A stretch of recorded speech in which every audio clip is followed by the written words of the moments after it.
Fox News Alert. It's been 24 days since Nancy Guthrie disappeared from her home in Tucson, Arizona. Today, a new plea from her daughter, Savannah, offering up to a $1 million reward.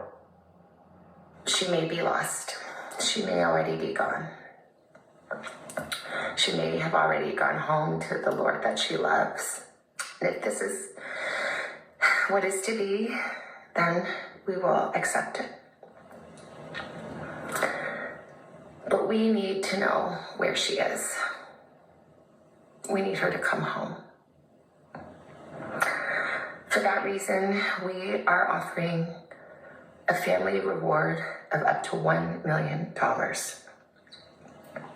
for any information that leads us to her recovery. And this comes as a source confirms to Fox News Digital that one of the doorbell images released by the FBI of a masked subject outside of Nancy's home was taken on a different day than the others. Many people saw those images when they first came out and noticed that the two subjects looked different. In fact, they came on different days. Pima County Sheriff Chris Nanos tells Fox the info that it occurred on the different day did not come from the FBI or PCSD. Joining me now is retired FBI supervisory agent and Fox News contributor James Galliano. James, let me get this straight. So is the sheriff saying, although reporting suggests that's from 2 different days, and there have been open questions about whether or not it's the same person, is the sheriff once again contradicting that information?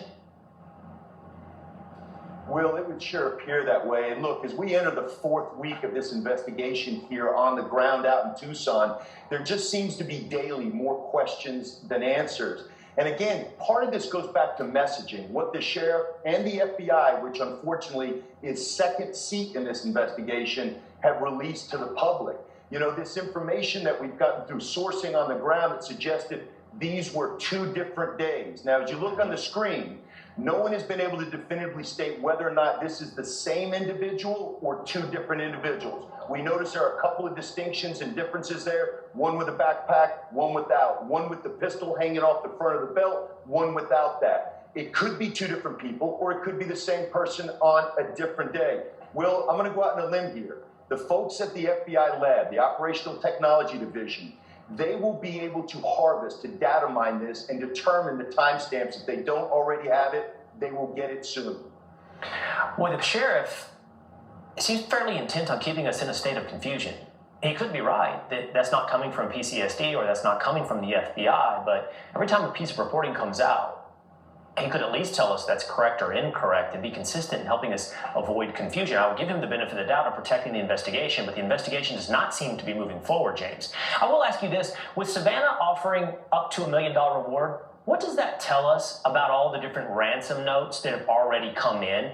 Does that invalidate, the credibility of any of those notes? Does that confirm for us that all of that was not real? It hasn't been confirmed specifically by the FBI or by the sheriff of Pima County. However, Will, everything that we're hearing, and as we read these investigative tea leaves and look at this, it appears that these were opportunists, folks that decided to pile on after the fact, that it was not connected to the abduction itself. Yeah, I think law just leads us there, right, James? I mean, she wouldn't be offering up to $1 million today for information if that information being offered were real, which, by the way, the demand was even at a lower rate than $1 million. So that seems to confirm logically that those things are not useful to the investigation. All right, James, thanks for staying on top of this. We